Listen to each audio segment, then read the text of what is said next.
नमस्कार। चलिए आज की चर्चा शुरू करते हैं। आज हम महाभारत के एक बहुत ही अहम और दिलचस्प किरदार पर बात करेंगे, सत्यवती। जी। खास तौर पर उनकी रणनीति, उनके बनाए हुए गठबंधनों पर और कैसे उन्होंने मुश्किल समय में जोखिम को संभाला। बिल्कुल। हमारे पास जो जानकारी है वो सत्यवती की कहानी का विश्लेषण करती है और उसे आज के मैनेजमेंट के सिद्धांतों से भी जोड़ती है। हाँ, ये बहुत दिलचस्प है। तो आज कोशिश रहेगी कि सत्यवती के फैसलों के पीछे की जो सोच थी उसे समझें और देखें कि आज भी वो कितनी काम की है। सही। पिछली बार हमने भीष्म की प्रतिज्ञा पर बात की थी। बहुत बड़ी प्रतिज्ञा थी जिसने कहानी को एक दिशा दी। लेकिन अब कहानी का फोकस सत्यवती पर आ जाता है। कई लोग तो उन्हें महाभारत की पूरी राजनीति का शुरुआती रणनीतिकार मानते हैं। बिल्कुल सही कहा। सत्यवती का आना महाभारत की कहानी में एक बहुत बड़ा मोड़ है। यहीं से व्यक्तिगत इच्छाएं, परिवार के लिए कर्तव्य और एक बड़े राज्य का भविष्य, ये सब आपस में उलझ जाते हैं। उनकी कहानी बताती है कि कैसे एक व्यक्ति की सोच, उसके फैसले पूरे वंश की किस्मत बदल सकते हैं। ये सिर्फ एक रानी की कहानी नहीं है, ये लीडरशिप और स्ट्रैटेजी की कहानी है। ठीक है, तो जरा और करीब से देखते हैं इसे।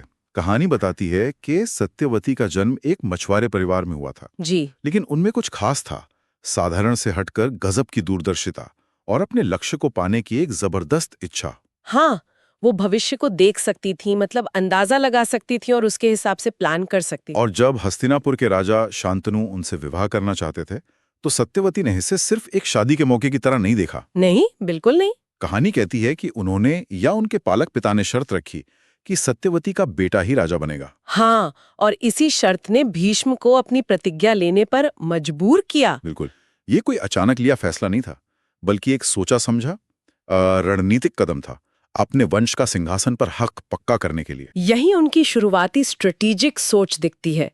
ये सिर्फ शादी नहीं थी, ये अपने वंश के लिए एक मजबूत भविष्य की नींव रखना था। सही। उन्होंने सिर्फ उस पल के बारे में नहीं सोचा, बल्कि लंबे समय की सुरक्षा और सत्ता के बारे में सोचा। एक अच्छा रणनीतिकार यही करता है। आज के फैसलों का कल पर क्या असर होगा, ये पहले ही देख लेता है। तो शादी हुई, सत्यवती के 2 बेटे हुए, चित्रांगद और विचित्रवीर्य। कुछ समय लगा कि सब ठीक है, योजना सफल हो गई, वंश आगे बढ़ रहा है। हाँ, शुरू में तो ऐसा ही लगा होगा। लेकिन जैसा महाभारत में होता है, किस्मत ने कुछ और सोच रखा था। पहले चित्रांगद एक युद्ध में मारे गए। फिर विचित्रवीर्य, जिनकी शादी अंबिका और अंबालिका से हुई थी, वो भी बिना किसी संतान के कम उम्र में ही चल बसे। और बस इसी के साथ हस्तिनापुर पर एक भयानक संकट आ गया, उत्तराधिकार का संकट। हाँ, सबसे बड़ा संकट। सिंहासन खाली था, कुरुवंश को आगे बढ़ाने वाला कोई सीधा वारिस नहीं था। ऐसी स्थिति किसी भी राज्य या मान लीजिए बड़ी कंपनी के लिए अस्तित्व का खतरा होती है।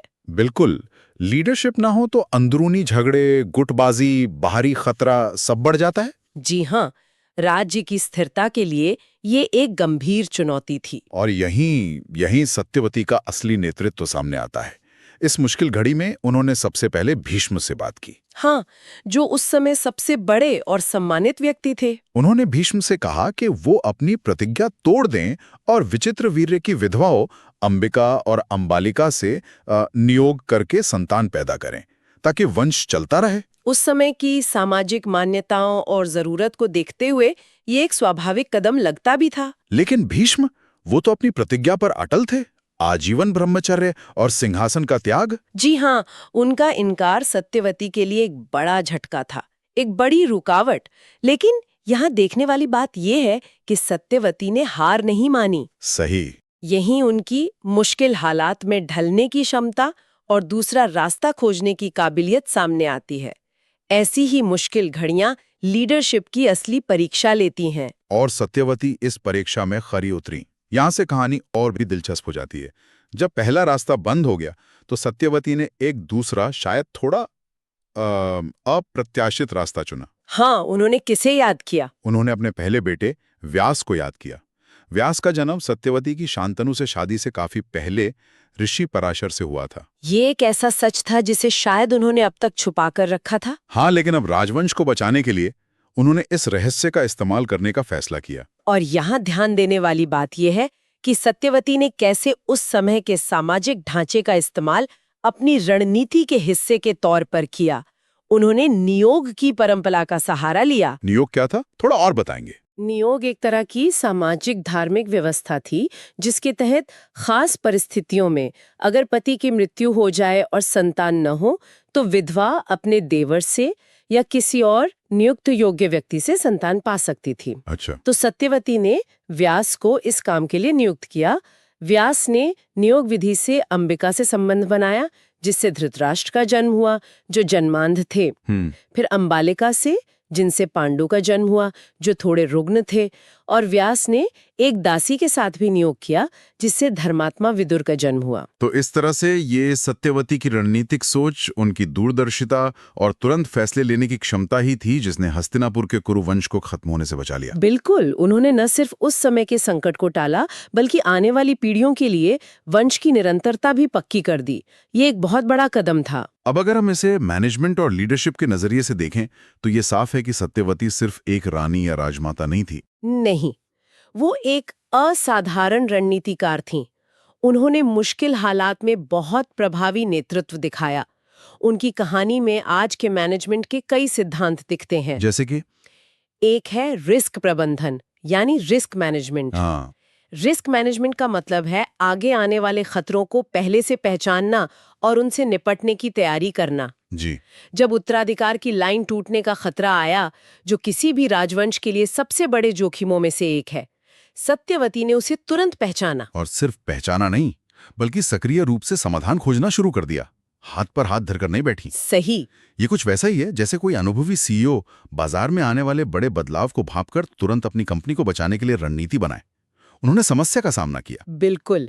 और उनका व्यास को बुलाने का फैसला वो स्ट्रेटेजिक अलायंस यानी रणनीतिक गठबंधन का एक बेहतरीन उदाहरण है। स्ट्रैटेजिक अलायंस मतलब अपने किसी जरूरी लक्ष्य को पाने के लिए किसी बाहरी व्यक्ति या संसाधन के साथ मिलकर काम करना, खासकर तब जब आपके पास खुद वो संसाधन न हो। अच्छा। सत्यवती ने व्यास, जो उस समय तक हस्तिनापुर के मुख्य सत्ता केंद्र से बाहर थे पर थे तो परिवार का ही हिस्सा, उनका इस्तेमाल करके राजवंश के अस्तित्व के संकट को दूर किया।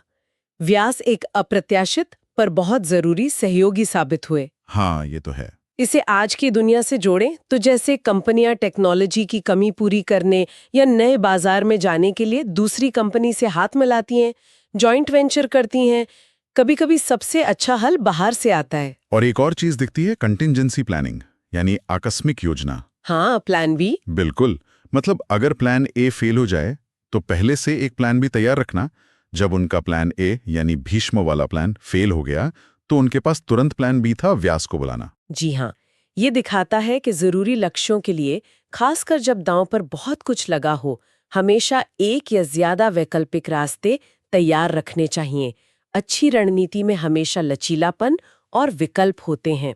ये सोच तो आज के कॉर्पोरेट लीडर्स के लिए बहुत ही जरूरी है, शायद पहले से भी ज्यादा। बिल्कुल, क्योंकि आज का माहौल बहुत अनिश्चित है, तेजी से बदलता है। ऐसे में उन लीडर्स की सबसे ज्यादा जरूरत है जो न सिर्फ भविष्य की मुश्किलें भांप सके बल्कि उनके लिए समय पर समाधान भी तैयार रखें। सत्यवती का उदाहरण सिखाता है कि सिर्फ संकट आने पर रिएक्ट करना काफी नहीं है, संकट का अंदाजा लगाकर उसके लिए पहले से तैयारी करना जरूरी है। ये एक सवाल भी खड़ा करता है, आज कितने लीडर सच में अपने संगठन के बने रहने से जुड़े ऐसे बड़े जोखिमों के लिए सक्रिय रूप से प्लान बनाते हैं? क्या उनके पास सिर्फ प्लान ए है या प्लान बी और सी भी हैं? सोचने वाली बात है।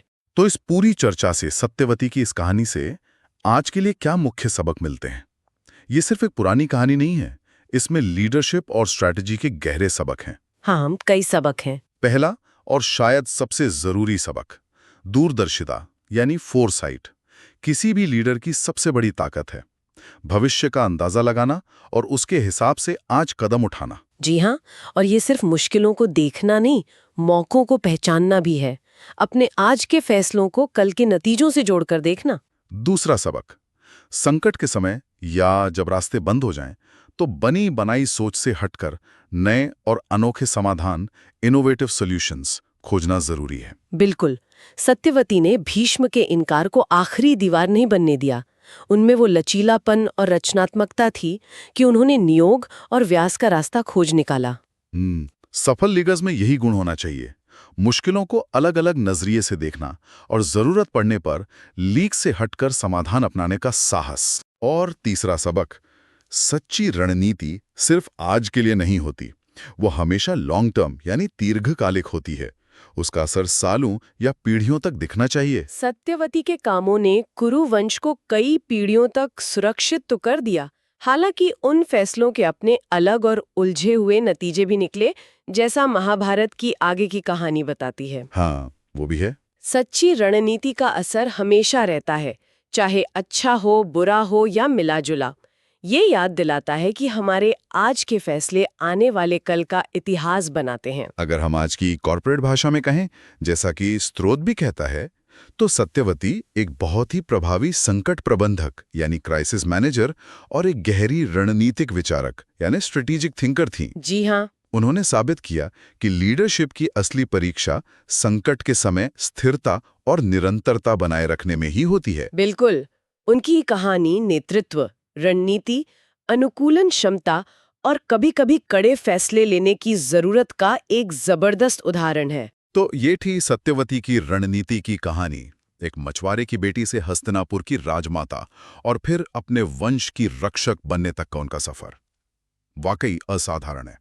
इसमें स्ट्रेटेजिक अलायंसेस बनाने और रिस्क मैनेजमेंट करने के गहरे सबक हैं। और हाँ, यहाँ एक सोचने वाली बात और है। हालांकि सत्यवती ने वंश को बचाने में कामयाबी हासिल की, जो उस समय उनकी सबसे बड़ी प्राथमिकता थी, लेकिन क्या उन दबाव भरे परिस्थितियों में लिए गए फैसलों के, जैसे नियोग से खास हालात में जन्मे राजकुमारों के, कुछ अनचाहे दूरगामी परिणाम भी हुए? आप किस तरफ इशारा कर रही हैं? जैसे क्या धृतराष्ट्र के जन्मांध होने, पांडु के रुग्ण होने या इन जन्मों की खास प्रकृति ने कुरु वंश के अंदर भविष्य के तनाव और झगड़ों के बीज बोने में कोई भूमिका निभाई? अच्छा, ये सोचने वाली बात है। हाँ, ये सोचने पर मजबूर करता है कि कैसे कभी-कभी सफल संकट प्रबंधन के भी अप्रत्याशित, उलझे हुए और शायद अनचाहे नतीजे हो सकते हैं। रणनीति का असर हमेशा सीधा या सिर्फ सकारात्मक नहीं होता। ये वाकई एक गहरा सवाल है जिसके तार आगे की कहानी से जुड़ते हैं। अगली बार हम इसी कड़ी को आगे बढ़ाएंगे और धृतराष्ट्र और दृष्टिहीन नेतृत्व की चुनौती पर बात करेंगे। जी, जो कहीं ना कहीं सत्यवती के प्रयासों के नतीजों से ही जुड़ी है। बिल्कुल। इस गहरी चर्चा में शामिल होने के लिए धन्यवाद।